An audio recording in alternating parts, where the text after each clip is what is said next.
Top 10 psychopath characters of anime.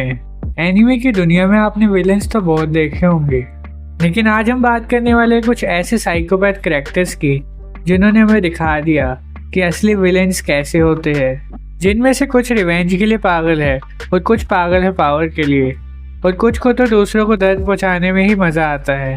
इस list में सिर्फ स्ट्रॉन्गेस्ट कैरेक्टर्स नहीं, मैंने उन कैरेक्टर्स को सिलेक्ट किया है जिनकी मेंटालिटी पूरी तरह से डिस्टर्ब हो चुकी है। ये कैरेक्टर्स बिना किसी रिग्रेट के किसी को भी मार सकते हैं। तो आज की वीडियो में हम बात करेंगे टॉप 10 मोस्ट साइकोपैथ कैरेक्टर्स की, और ये रैंकिंग उनके एक्शंस, मेंटालिटी और साइकोपनी को ध्यान में रखकर बनाई गई है। वीडियो एंड तक ज़रूर देखना और चैनल को कर लेना सब्सक्राइब ऐसी ही वीडियोस के लिए, और कमेंट करके बताना आपको कौन सा कैरेक्टर सबसे ज़्यादा साइकोपैथ लगा। So let's start the video without wasting any time. Paradise king from Shinchan movie bungle in the jungle. Shinchan की मूवी जनरली तो बहुत ही ज़्यादा फनी होती है, लेकिन पैराडाइज किंग एक अलग ही लेवल का विलेन था। इसने एक आइलैंड पे हजारों बंदरों से फाइट करके उनको हराया और उनको अपना गुलाम बना रखा था। और पैराडाइज किंग ने एक्शन कामन को भी दिखा दिया था कि वो पावर्स के बिना कुछ भी नहीं। और इसका ये वाला डायलॉग मेरा फेवरेट था पूरी मूवी में, जब वो अपने बंदरों से फाइट किए हुए स्कार्स दिखाता है और बोलता है, ये निशान मैंने पेंसिल से नहीं बनाए एक्शन कामिन। ये सारे निशान देख रहे हो, मैंने पेंसिल से नहीं बनाए हैं, ये लड़ाई की निशानियां हैं। मैं हूँ पैराडाइज किंग, एक सचमुच का हीरो। हमारी तरह टीवी का कोई नकली हीरो नहीं जिसे सिर्फ बच्चे पसंद करते हैं।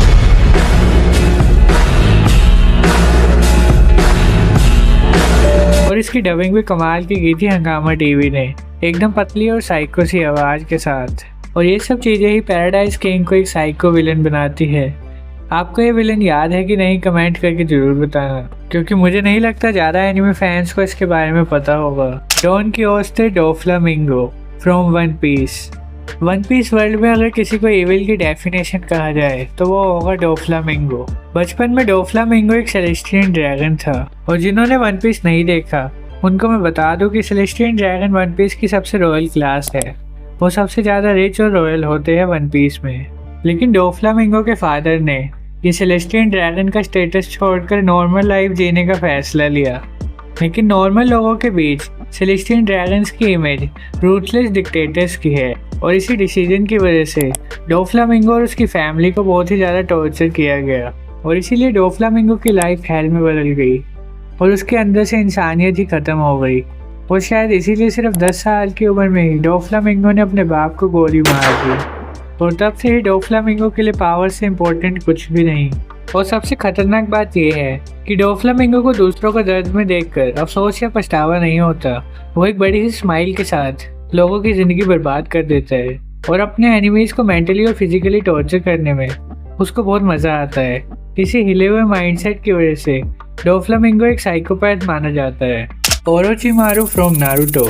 ओरोचिमारू की जब फर्स्ट अपीयरेंस हुई थी तो सब लोग डर गए थे कि आखिर ये बंदा है क्या चीज़। मुझे नहीं लगता कोई भी नारुतो फैन डिसएग्री करेगा कि ओरोचिमारू सबसे ज़्यादा साइकोपैथ कैरेक्टर नहीं है नारुतो सीरीज़ का। ओरोचिमारू पहले हिडन लीफ विलेज का एक लेजेंडरी और जीनियस निंजा था, लेकिन धीरे धीरे उसका नॉलेज के लिए ऑब्सेशन इतना बढ़ गया कि इंसान सिर्फ उसके लिए एक्सपेरिमेंट के मटेरियल बन गए। ओरोचिमारू का सपना था इमॉर्टैलिटी को हासिल करना, और इमॉर्टल बनने के लिए उसने इतने काउंटलेस ह्यूमंस के एक्सपेरिमेंट्स किए, फॉरबिडन जुत्सु डेवलप किया, और बिना किसी रिग्रेट के बच्चों पर एक्सपेरिमेंट करे खतरनाक। और सबसे शॉकिंग बात यह थी कि ओरोचिमारू अपनी बॉडी तक चेंज कर लेता था ताकि वो हमेशा जिंदा रह सके। वो अपने गोल्स के लिए किसी को भी मैनिपुलेट करने के लिए पीछे नहीं हटता था, चाहे वो सासुके हो या काबुटो या फिर पूरा हिडन लीफ विलेज। उसकी क्रीपी स्माइल और कोल्ड पर्सनैलिटी उसे और भी टेरिफाइंग बना देती है। और ओरोचिमारू गुस्से में नहीं बल्कि शांत दिमाग से लोगों की ज़िंदगी ख़त्म करता है। उसका बिगेस्ट एग्जाम्पल है यामाटो, सासुके और काबुटो। नॉलेज के नाम पर सारी लिमिट्स क्रॉस कर देना, बिना इमोशंस के इंसानों और डेड बॉडीज पर एक्सपेरिमेंट्स करना ही ओरोचिमारू को एनीमे के एक साइकोपैथिक कैरेक्टर में से एक बनाता है। माहितो फ्रॉम जुजुत्सु काइसेन। जेजेके में इविल कैरेक्टर्स तो बहुत है, लेकिन जब बात हो साइकोपैथ कैरेक्टर्स की तो टॉप पे आता है माहितो। माहितो एक ऐसा कर्स है जो इंसानों की हेट्रेड और नेगेटिविटी से बना है, इसीलिए उसके अंदर इंसानी इमोशंस या एम्पैथी नाम की कोई चीज़ है ही नहीं।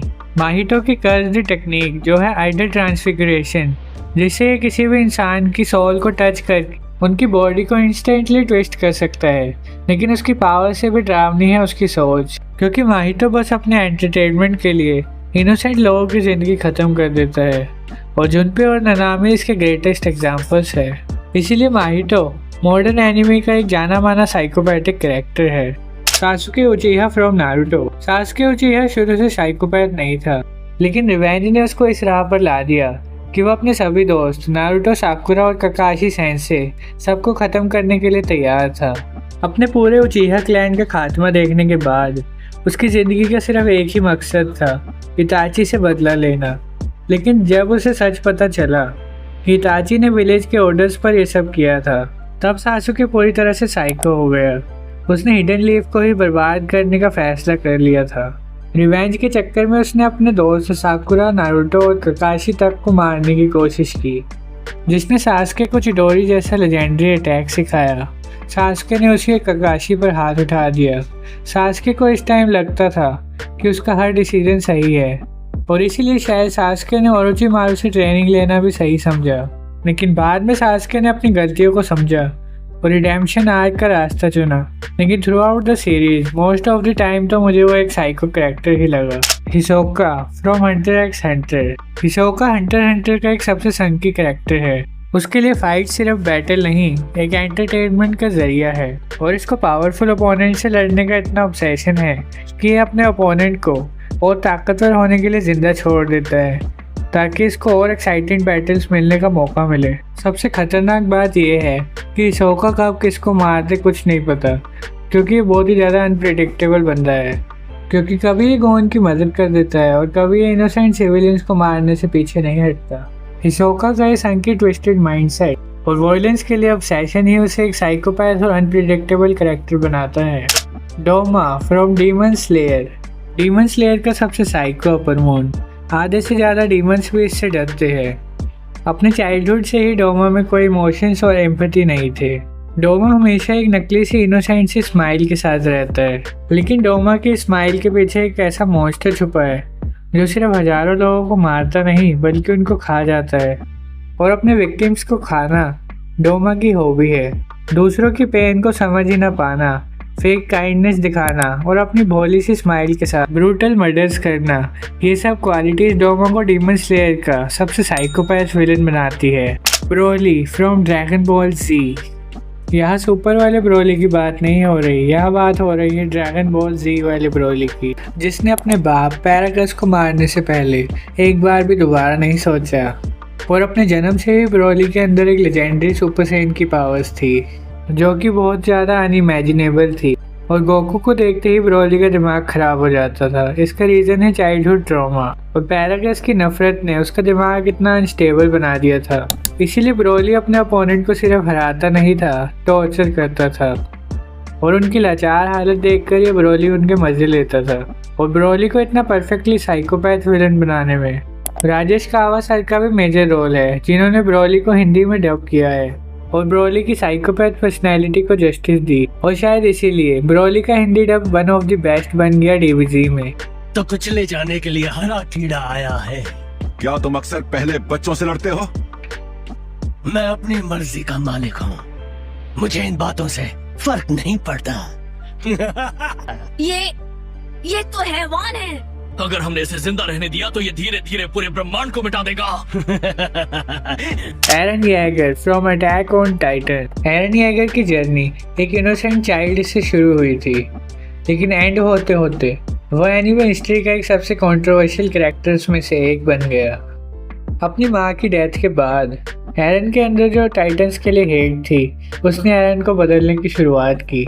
लेकिन जैसे जैसे एरन को वर्ल्ड की सच्चाई पता चली, एरन ने अपना आखिरी फैसला लिया, जो कि था रंबलिंग। रंबलिंग एक ऐसा प्लान था जिससे 80% से भी ज़्यादा पॉपुलेशन वर्ल्ड की ख़त्म हो गई थी, और एरन के दुश्मनों के साथ कई इनोसेंट लोग भी मारे गए।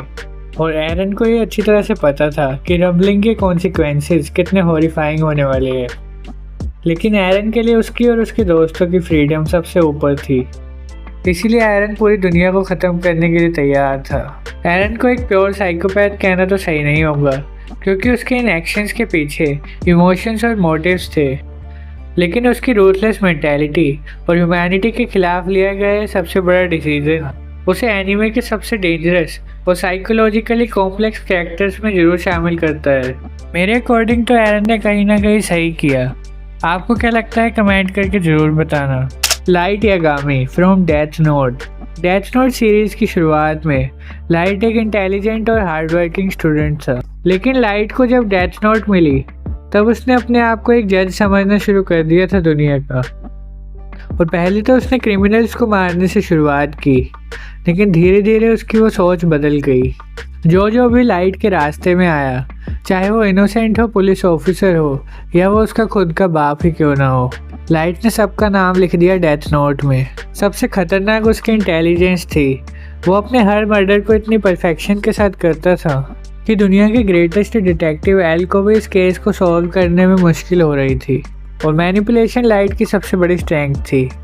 अपनी फैमिली, पुलिस और मीसा माने सबको टाइम पर यूज़ किया लाइट ने अपने गोल्स के लिए। जैसे जैसे लाइट ने डेथ नोट को यूज़ किया, उसकी ईगो बढ़ती गई और धीरे धीरे उसमें एक गॉड कॉम्प्लेक्स आ गया और इंसानों की वैल्यू उसके लिए ज़ीरो हो गई थी। और लास्ट एपिसोड में हारने के बाद वो पूरी तरह से साइको हो गया था। और इतने कोल्ड ब्लडेड डिसीजंस के लिए और गॉड कॉम्प्लेक्स की वजह से लाइट एक साइकोपैथ कैरेक्टर बन गया। लाइट की जो नोबल स्टूडेंट से एक साइकोपैथ विलन की ट्रांजिशन थी, ये सभी फैंस को बहुत ही ज़्यादा पसंद आई। सो गाइज, ये थी हमारी टॉप 10 मोस्ट साइकोपैथ कैरेक्टर्स की लिस्ट। अगर आपको लगता है कि जोहान लीबर्ट और शिगाराकी जैसे कैरेक्टर्स इस लिस्ट में नहीं हैं, तो अपने लिस्ट कमेंट करके ज़रूर बताना। हो सकता है मैं इसका पार्ट 2 भी बना दूँ। और आपको इनमें से कौन सा कैरेक्टर सबसे ज़्यादा साइकोपैथ लगा, कमेंट करके ये भी बताना। और चैनल को सब्सक्राइब कर लो अगर वीडियो अच्छी लगी, और बेल आइकन भी ऑन कर लेना ऐसे ही यूनिक और मज़ेदार एनीमे वीडियोस के लिए। तो अब मैं मिलूँगा आपको किसी और वीडियो में। जब तक के लिए सायोनारा।